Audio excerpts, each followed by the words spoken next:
അമൽ തേനംപറമ്പിൽ തിരുവനന്തപുരത്ത് നിന്നും ചേരുന്നുണ്ട്. അമൽ, ഏറ്റവും പുതിയ വിവരങ്ങൾ എന്തൊക്കെയാണ് പങ്കുവയ്ക്കാനാവുന്നത് അവിടെ നിന്നും?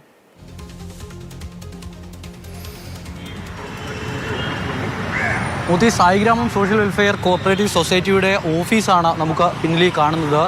സായിഗ്രാമം കേരള എന്ന ബോർഡ് വെച്ചിരിക്കുന്ന ഇവിടെ ആണ് അവരുടെ ഓഫീസുള്ളത്. അതിന് തൊട്ട് ചേർന്ന് തന്നെ, ഈ കെട്ടിടത്തോട് ചേർന്ന് തന്നെയാണ് ആനന്ദകുമാറിൻ്റെ വീടുമുള്ളത്. ഈ രണ്ട് സ്ഥലങ്ങളിലും ഇപ്പോൾ ഒരേ സമയം തന്നെ റെയ്ഡ് നടക്കുന്നു. ആദ്യം 2 ഉദ്യോഗസ്ഥരാണ് ഇവിടേക്ക് എത്തിയത്. അതിനുശേഷം കൂടുതൽ ഉദ്യോഗസ്ഥരെത്തി 2 സ്ഥലങ്ങളിലും ഒരേ ഒപ്പം പരിശോധന നടക്കുകയാണ്. NGO കോൺഫെഡറേഷൻ്റെ ഓഫീസിലും വെസ്റ്റ്ഫോർട്ടിലുള്ള ഓഫീസിലും ഇതേ സമയം പരിശോധന നടക്കുന്നു എന്നുള്ളതാണ് ഇപ്പോൾ ഏറ്റവും ഒടുവിൽ ലഭിക്കുന്ന വിവരം. ഈ കേസുമായി ബന്ധപ്പെട്ട്, പാതിവില തട്ടിപ്പുമായി ബന്ധപ്പെട്ട് തനിക്ക് പങ്കില്ല എന്നുള്ളതാണ് തുടക്കം മുതൽ ആനന്ദകുമാർ പറഞ്ഞുകൊണ്ടിരിക്കുന്നത്.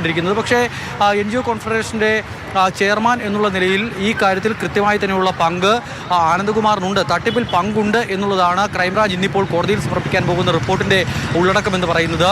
NGO കോൺഫെഡറേഷൻ്റെ ചെയർമാൻ സ്ഥാനം ഒഴിഞ്ഞതുകൊണ്ട് മാത്രം ഈ തട്ടിപ്പിലെ പ്രധാന പങ്ക് വഹിച്ച ഒരാളെന്ന നിലയിൽ നിന്നും മാറി നിൽക്കാൻ ആനന്ദകുമാറിന് കഴിയില്ല എന്നുള്ളതാണ് ക്രൈംബ്രാഞ്ചിൻ്റെ റിപ്പോർട്ട്. കൃത്യമായി തന്നെയുള്ള പങ്ക് ആനന്ദകുമാറിൻ്റെ വിഷയവുമായി ബന്ധപ്പെട്ട് ഉണ്ട് എന്നുള്ള കാര്യം ഇന്ന് കോടതിയെ അറിയിക്കും. അങ്ങനെ കോടതിയെ അറിയിച്ച ശേഷം കോടതി ഇന്ന് ഈ മുൻകൂർ ജാമ്യാപേക്ഷയിൽ, ആനന്ദകുമാറിന്റെ മുൻകൂർ ജാമ്യാപേക്ഷയിൽ വിധി പറയുകയും ചെയ്യുകയാണ്.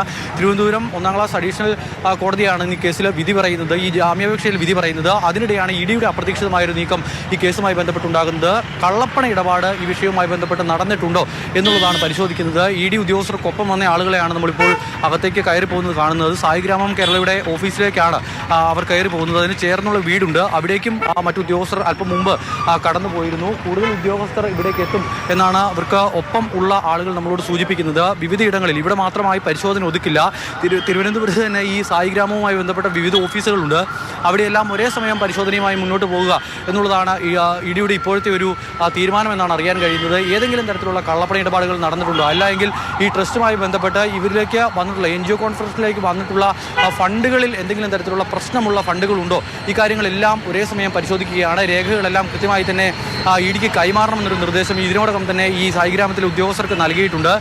ഇവിടേക്ക് കടന്നുപോയ ഉദ്യോഗസ്ഥരാരും തന്നെ പുറത്തേക്ക് വന്നിട്ടില്ല. പക്ഷേ കൂടുതൽ ഉദ്യോഗസ്ഥർ പല വാഹനങ്ങളിലായി ഇവിടേക്ക് എത്തി അകത്തേക്ക് കടന്നു പോകുന്നുണ്ട്. വെസ്റ്റ്ഫോർട്ട് അടക്കമുള്ള മറ്റു സ്ഥലങ്ങളിലും പരിശോധന പുരോഗമിക്കുന്നു എന്നാണ് മനസ്സിലാക്കാനാവുന്നത്. മോത്തി, ശരി അമൽ, പരിശോധനകൾ പുരോഗമിക്കുകയാണ്. ഓഫീസിലും വീട്ടിലുമായി, അനന്തകുമാറിന്റെ വസതിയിലും ഓഫീസിലുമാണ്, സായിഗ്രാമത്തിന്റെ ഓഫീസിലുമാണ് ഇപ്പോൾ റെയ്ഡ് പുരോഗമിക്കുന്നത്. സംസ്ഥാനത്തിന്റെ വിവിധ കേന്ദ്രങ്ങളിൽ റെയ്ഡ് നടന്നുകൊണ്ടിരിക്കുന്നു.